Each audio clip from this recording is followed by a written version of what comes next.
The morning sun shimmered off the polished chrome of Maya Thompson's black Escalade as it rolled up to the private terminal in Miami. The building was quiet. Sleek glass walls, palm trees swaying lazily, and the faint scent of jet fuel mixed with ocean air. Maya stepped out in a white linen jumpsuit and oversized sunglasses, her locks tied in a silk scarf that matched the gold accents of her watch. She looked like success. The kind you build with sleepless nights, stubborn vision, and a refusal to quit even when the world keeps underestimating you. Her assistant, Jordan, was already waiting by the gate, juggling a tablet and two phones. "Everything's set, Ms. Thompson," he said, relief washing over his face. "Your pilot's already prepping the jet. Wheels up in 20. Maya smiled. "Perfect. Let's make sure the gala gift baskets got loaded this time. No last-minute surprises." The terminal staff nodded respectfully as she passed, some recognizing her from magazine covers or TV interviews. The face of modern beauty, one article had called her, though Maya never forgot that behind that headline was a decade of rejection letters, closed doors, and people who couldn't see a black woman as the face of luxury. She walked across the tarmac toward her jet, a sleek silver Gulfstream with MT painted elegantly on the tail. The sight always gave her a quiet thrill. She'd bought it 6 months ago, after sealing a multi-million-dollar global distribution deal. Not out of vanity, but out of pride. Every inch of that plane was proof of how far she'd come, from her grandmother's kitchen in Atlanta, where she'd mixed face cream in mason jars, to the sky itself. The pilot, a tall white man in a crisp uniform, was standing near the stairs, clipboard in hand. At first, Maya thought nothing of his cool expression. She'd met dozens like him. Professional, detached, efficient.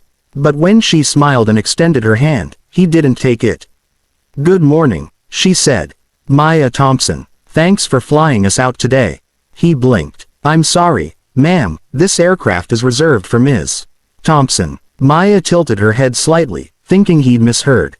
"Yes," she said with a light laugh, "that would be me."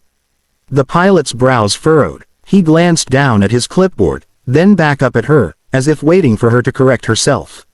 "Ma'am, this is a privately owned aircraft. You might be at the wrong jet. The owner's due here any minute." Jordan looked up from his tablet, frowning. "She is the owner," he said, his tone polite but firm. "This is Ms. Maya Thompson. The manifest should have her name on it." The pilot's mouth twitched in disbelief. "Ma'am, I think there's been some kind of misunderstanding. Maybe you work for Ms. Thompson." The air around them seemed to thicken.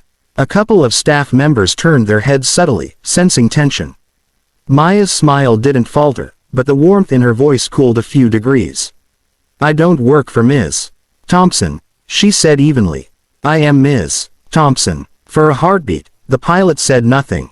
Then his polite expression hardened into something else, skepticism. He stepped slightly closer to the stairs, blocking the entrance. "I'm afraid I can't let anyone board until I verify this with operations." Jordan's jaw clenched. "Her name is on every document. Registration, flight plan, insurance. I'll need to confirm it myself," the pilot interrupted. "Please step aside." Maya's fingers tightened around the handle of her carry-on. She could feel the sting of every time she'd been looked at like that. In boardrooms, in boutiques, even in her own company's meetings when new investors assumed she was someone's assistant. But she wasn't 25 and uncertain anymore. She was 40, successful, and tired of explaining her right to be where she already belonged. "Go ahead," she said quietly. "Verify it." He nodded curtly and walked toward the terminal office, phone in hand. Maya stood on the tarmac, the Florida sun blazing down, the jet she'd paid for gleaming just out of reach. A couple of ground crew workers looked on awkwardly, one whispering something to another. She heard her name, Maya Thompson. "That's her," followed by a low whistle. Jordan muttered under his breath, "He's really doing this right now." She gave him a small, steady look. "Let him," she said. "The truth always flies higher." The engines of another jet roared to life nearby, wind whipping through her scarf. She stood still, graceful and unmoving, her silhouette a quiet contradiction to every assumption surrounding her. When the pilot returned 10 minutes later, his face was pale and his posture stiff, but that reckoning was still a few minutes away. For now, Maya simply waited, her calm more powerful than any argument. Jordan's phone buzzed non-stop as he tried to call the operations manager, but Maya barely noticed. Her attention was fixed on the pilot, who had returned from the terminal office looking even more flustered than before. He didn't meet her eyes. Instead, he muttered something about procedural confusion, and began making a new call. Maya folded her arms, one eyebrow raised. She had dealt with this kind of tone before, the "I'm just doing my job" tone that always carried an aftertaste of doubt, as if her success couldn't possibly be legitimate. It was the same tone a banker once used when she tried to open her company's first business account, the same one a real estate agent had used when showing her a property she later bought in cash. It was never about policies. It was about disbelief. Jordan finally hung up and exhaled sharply. Operations confirmed everything, he said. They sent him the paperwork. He just won't believe it. The pilot turned around, defensive now. "Ma'am, you have to understand. We get people walking up to private jets all the time, claiming to be owners. It's my responsibility to assume the black woman must be lying." Maya cut in, her voice calm but edged. He blinked, clearly not expecting her to say it so directly. "That's not what I said." "No," she replied softly, "but it's what you meant." The air between them thickened again. The security team, called over by the pilot earlier, hovered uncertainly nearby, exchanging looks. They hadn't intervened yet, but their presence added weight to the moment, the subtle threat of escalation. Jordan whispered to one of them, showing the manifest on his tablet, but the guard only shrugged. "We just follow the pilot's instructions," he said quietly. Maya glanced at the growing cluster of onlookers. Someone had pulled out a phone, pretending to check messages but clearly recording. A couple on their way to another flight slowed down to watch. The woman whispered something, the man shook his head, and both lingered a little too long. Maya could feel her stomach tighten, not with fear, but with exhaustion. It would have been so easy to raise her voice, to demand attention, to shout her credentials into the air until everyone finally believed her. But that wasn't her way. Maya Thompson had built her empire by staying composed when others tried to shake her. So instead, she adjusted her sunglasses, exhaled slowly, and smiled, the same poised smile she'd worn in investor meetings where people doubted her, and in luxury brand negotiations where they expected her to fold. "Tell me something," she said after a moment, her tone conversational. "When you saw me walking across the tarmac, what did you think?" The pilot hesitated. "I thought you were, well, I didn't think you were," he caught himself, realizing too late where his sentence was going. "Exactly," Maya said. "You didn't think I was the kind of person who could own this jet." He opened his mouth to protest, but the words faltered. There was no way out that didn't sound worse. Jordan stepped forward, voice sharp. "You're humiliating a client in public for no reason. We have every legal document." "I'm not humiliating anyone," the pilot snapped, defensive now. "I'm protecting company property. I have procedures to follow." "Then maybe you should have checked those procedures before calling security," Maya said quietly. The nearby cameras caught that line, the steady composure in her voice, the strength behind it. And somewhere, one of those recordings would soon go viral. But at that moment, Maya wasn't thinking about the internet. She was thinking about how familiar this scene felt, how predictable it was. She remembered being 21, sitting in an investor's office, explaining her skincare formula while he called her sweetheart, and suggested she partner with someone more experienced. She remembered walking out of that office, her cheeks burning, her mind already drafting the email that would prove him wrong. That was the same fire now flickering behind her calm expression. The pilot walked away again to make another call, muttering something about verifying ownership. Maya watched him go, then turned to Jordan.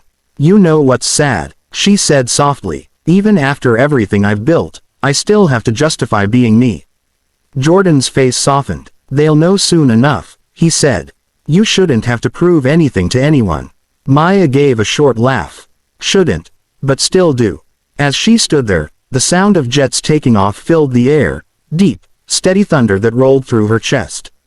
She thought about the gala waiting for her in New York, the speech she planned to give about empowering young women to claim their space, their worth, their voices. The irony wasn't lost on her. One of the terminal staff approached quietly, a young Latina woman who looked both nervous and admiring. Ms. Thompson, she said timidly, I just wanted to say I love your products. My mom uses your night serum. Maya smiled genuinely for the first time that morning. Thank you. Tell her I said to use less on warm nights, it works better that way. The woman grinned, her nervousness fading. Yes, ma'am. That small exchange, sincere, human, real, grounded Maya again. Whatever the pilot believed, she didn't need his validation. The truth, as always, would come out. And when it did, it wouldn't just clear her name, it would expose something much larger than one man's prejudice. The sun glared off the plane's silver body, almost blinding. Maya squinted at it, thinking, he doesn't know yet. But he's about to learn who I am. The operations director arrived in a rush.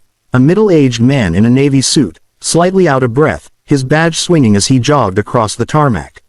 Even from a distance, Maya could see the panic in his eyes. He wasn't looking at her yet. He was looking at the pilot, who stood stiffly by the stairs of the jet, arms folded, still guarding the door as if from an intruder. Captain Reynolds, the director called, his voice tight. What's going on here? Why did I just get 3 calls from the tower saying there's a problem with Ms.